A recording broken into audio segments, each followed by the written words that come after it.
দেখো বন্ধুরা, আজকে অনেকদিন পরে চপ দিয়ে মুড়ি খাচ্ছি। চপ আর লঙ্কা পেঁয়াজ। কদিন তো নিরামিষ যাচ্ছিলো, তাই আজকে একটু তোয়াজ করে মুড়ি খাচ্ছি আর কি।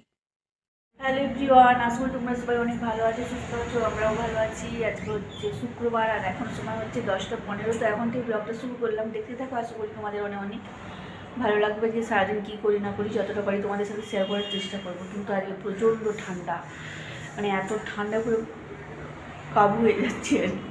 তো চলো, সবজি টবজি সব কেটে কুটে রেডি করে রেখেছি, রান্নাটা বসাবো, ছেড়ে স্কুল বেরিয়ে যাক তারপরে আর কি। ঠিক আছে, তো চলো আবার পরে দেখা হচ্ছে। তোমরা ভিডিওটা কন্টিনিউ করতে থাকো। আই হোপ তোমাদের ভিডিওটা দেখতে অনেক অনেক ভালো লাগবে।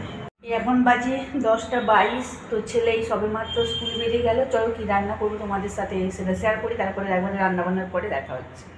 আজ রান্না হবে চিচিঙ্গা আর পোস্ত, আর এটা হচ্ছে শাক, পালং শাক ধুয়ে রেখেছি। এতে এই যে শিক পালংয়ের তরকারি হবে, শিম আলু বেগুন এই যে মূলো এসব দিয়ে, আর মাছ হবে, মাছটা বের করে রেখেছি। তো ঠিক আছে, তো রান্নার পরে এবারে বেলা 11টা 44। তো আমার রান্না সবজি রান্না হয়ে গেছে, ভাতটা উনুনে বসিয়েছি। ভাতটা হয়ে যাওয়ার পর মাটি আনতে যাবো আজকে। সে ভাঙা যে উনুনটা ভেঙে দিয়েছিলাম, নতুন করে একটা উনুন হচ্ছে, মাটি কম পড়ে গেছে, মাটি আনতে যাবো। ঠিক আছে, চলো কী রান্না করছি দেখো। আজ রান্না হচ্ছে যে শিক পালংয়ের তরকারি, আলু বেগুন মূলো শিম দিয়ে। আর এটা হচ্ছে চিচিঙ্গার পোস্ত, আর এটা হচ্ছে পাবদা মাছের ঝাল। এইসব মাছ খেতে আমার মেয়ে পছন্দ করে, মেয়ে ছেলে। ওরা পোনা মাছ, আমার মেয়ে বা ছেলে বলে ওরা পমফ্রেট মাছ, ওই পাবদা মাছ, ওগুলোতে কাঁটা অতটা বেশি থাকে না, তো সহজে ছাড়ানো যায়, তো ওই সব মাছ খেতে পছন্দ করে। এমনি পোনা মাছ বা পোনা মাছের মানে পেটি খাবে, চাকা খাবে না আর কি। তো মেয়ে এখন ইদানিংকালে একটু খেতে শিখছে, বলছি খা, তুই বড়ো হচ্ছে, এই হচ্ছে ব্যাপার। তো ওদের জন্য চিন্তা ভাবনা করে মাছ বাজার করতে হয়, মাছ কিনে আনি ওর বাবার। ঠিক আছে, চলো রান্নাবান্না করে যাক, মাটি আনতে যাবো। কোনো সময় হচ্ছে 1টা 17। এই যে খাওয়া দাওয়া আমাদের হয়ে গেছে, আমি মাটি আনতে যাচ্ছি যে বালতি নিয়ে। সে উনুনটা করতে বাকি আছে, মাটি আনতে যাচ্ছি। আর মাটি আজকে রোদ দেখো, রোদ ভালো, কিন্তু এত ঠান্ডাও আছে না, একবারে সাংঘাতিক, কী হাওয়া দিচ্ছে। আর এদিকটা দেখো ব্যানতলা পড়েছে, মাঠে এখনও জল দেওয়া শুরু হয়নি, হাল হবে।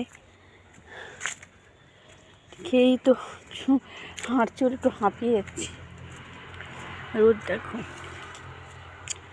কপি ক্ষেতগুলো তোমাদের সাথে অনেকদিন শেয়ার করা হয়নি, আজকে করতেছি। এদিকে দেখো বড় হয়ে গেছে কপি চারাগুলো, আর এদিকেরগুলো ছোটো। এদিকে বেগুনও আছে, আর সেই দিকটাতে বাদাম লাগানো হয়েছে, ওই সেই মাথার দিকটাতে।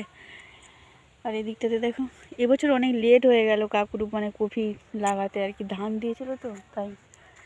আমার মাটিও এই যে নেওয়া হয়ে গেছে। আমরা গ্রামে থাকি বলে মাটি সহজেই পেয়ে যাই, আর যারা শহরে থাকে তাদেরকে মাটি কিনতে হয়, মাটি কিনে গাছ লাগাতে হয়। তো আমাদের সেই সমস্যাটা নেই, আমরা যখন খুশি যেখান থেকে পারি মাটি পেয়ে যাই। আর এটা তো আমাদের নিজেদের জমি, তো মাটির মানে না পাওয়ার কোনো ব্যাপারই নেই। ঠিক আছে, আর আমাদের এই মাটিতে চাষটা ভালো হয়, সবজি। ঠিক আছে, তো এখান থেকেই মাটি নিয়ে যাচ্ছি। ওই যে উনুনটা করতে বাকি রয়ে গেছে এখনও, সেই জন্য। চলো চলো।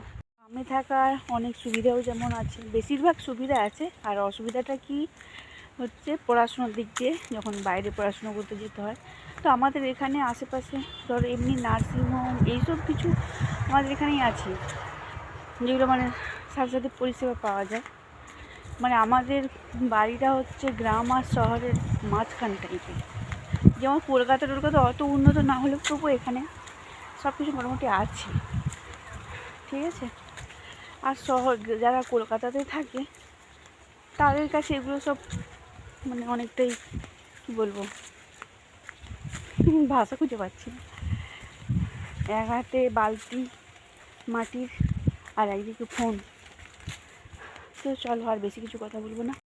ছাদে এলাম, মাটি তো নিয়ে এলাম, তোমাদেরকে দেখালাম। তো তারপরে কাপড় টাপড় দিয়ে ছাদে এলাম। আর সেই কী বলে ওটা, ডালিয়াটা ফুটে গেছে।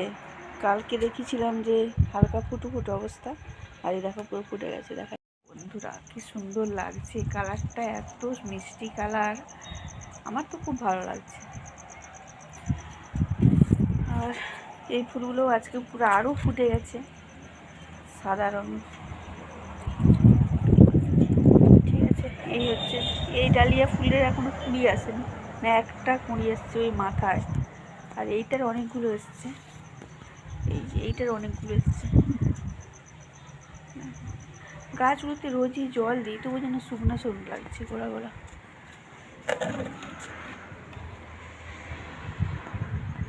আর এই গোলাপ গাছেও তো অনেকগুলো কুঁড়ি এসছে, গোলাপ ফুটেও গেছে। এই যে দেখো, এই যে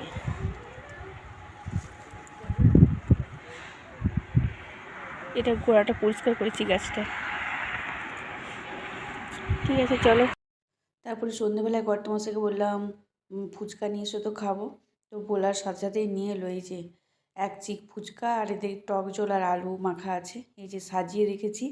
কর্তামশাই বলছে আমাকে দাও, আমি যে সাজিয়ে দিচ্ছি, এখানে দেখে নাও। তো চলো আজকের ব্লগটা এই পর্যন্তই। আমরা ফুচকাটাগুলো খেয়ে নিই। তোমরা আমার চ্যানেলটা সবাই সাবস্ক্রাইব করে দাও। সবাই ভালো থেকো।